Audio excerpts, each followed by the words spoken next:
बिस्मिल्लाहिर्रहमानिर्रहीम। अस्सलाम वालेकुम रहमतुल्लाह। 24 घंटे बाद आपको अपडेट कर रहा हूँ। गुज़िश्ता 24 घंटे हमारा सफ़र मुसलसल जारी है। तेज़ हवाएं हैं, शदीद लहरें हैं, जिसकी वजह से सफ़र मुश्किल है। इस तेज़ हवाओं शदीद लहरों की वजह से हमारी किश्ती के बादबान का एक होल्डर टूट गया, जिसकी वजह से हमारे सफ़र में मुश्किलात आई। लेकिन 5-6 घंटे के बाद अल्हम्दुलिल्लाह इसका मुतबादिल इंतज़ाम कर दिया गया। इसी तरह किश्ती की या छोटा सा जो जहाज़ है, इसकी एक बैटरी भी डाउन हो गई। 2 जो हमारे साथ मुसाफिर हैं वो भी शदीद बीमार हैं, जिसकी वजह से उनको भी भरपूर तवज्जो देनी पड़ी। लेकिन इन मुश्किलात के बावजूद, जो कि इस सफ़र का एक लाजमी हिस्सा है, अल्हम्दुलिल्लाह हमारा सफ़र गज़ा की तरफ जारी है। इस सफ़र का पहला हिस्सा ट्यूनिस की बंदरगाह से सिसिली तक था, जो कि मुकम्मल हो गया है। दूसरा हिस्सा सिसिली से यूनान की जो जजीरा है क्रीटी, वहाँ तक है, जो तवील सफ़र है।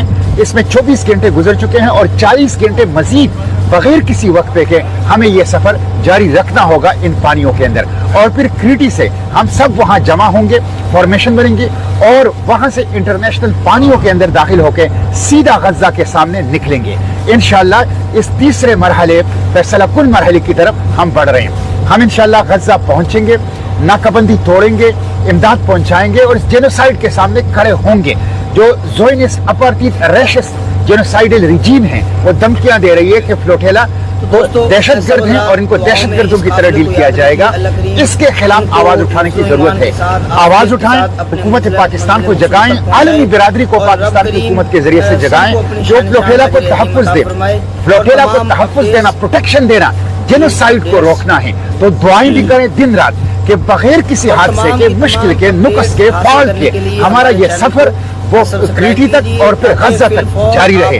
और उसके साथ साथ हम गज़ा की सरजमीन मकाविमत, सरजमीन मज़ाहिमत, सरजमीन मुक़द्दस के ऊपर पाँव रख सकें और गज़ा के जो जख्मी हैं उनके जख्मों के ऊपर वो मरहम जो है वो रख सकें। तो यही आपसे दरख्वास्त है कि दुआओं में भी याद रखें, भरपूर दुआएं करें हमारी सफ़र के लिए और उसके साथ साथ आवाज़ उठाएं, कदम बढ़ाएं, हुकूमत पाकिस्तान और उसके जरिए आलमी बिरादरी के ऊपर दबाव बढ़ाएं कि वो फ्लोटेला को तहफ़्फ़ुज़ दें। इंशाअल्लाह किसी धमकी से मरहूब नहीं होंगे, अपने मिशन के साथ कमिटेड हैं। मुश्किलात, मसाइल, तकालीफ, खराब मौसम, धमकियों, खतरात के बावजूद सफ़र जारी रहेगा। हर गुजरते लम्हे के साथ हम गज़ा के करीब होते जा रहे हैं और गज़ा की सरजमीन के ऊपर इंशाअल्लाह पाँव रखेंगे। आपसे दुआओं की और आवाज़ उठाने की दरख्वास्त है। बहुत शुक्रिया।